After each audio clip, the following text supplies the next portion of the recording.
বন্ধুরা, এই মিশরের টাকায় দেখেন উপরে আরবি লেখা, তার পাশে মসজিদ, আর এই 20 টাকার এই পাশে আছে দেখেন একটা মূর্তি। এই 20 পাউন্ডে মিশরে এই কমলা পাওয়া যায় 4 থেকে 5 কেজি। মিশরে শীতের সময় সেই পরিমাণ ফল পাওয়া যায় মিশরে, একদম দাম কমে। এখানে কয় টাকা কেজি এই কমলা? ভাই এই 20 টাকা দিয়ে আপনি মিশরে 4 থেকে 5 কেজি কমলা কিনতে পারবেন, অথচ এগুলো আমরা বাংলাদেশে ফরমালিন যুক্ত খাই 3 থেকে 350 টাকা দিয়ে। বন্ধুরা, মিশরে সব ধরনের ফল পাওয়া যায় এবং এই দেশে ফল চাষ করে। মিশরিরা কিন্তু অন্য দেশ থেকে কোনো ফল রপ্তানি করে না।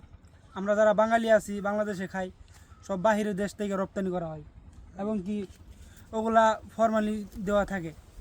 টাটকা ফলের যে একটা স্বাদ, এটা যে খাইছে হাই বুঝে। বাস।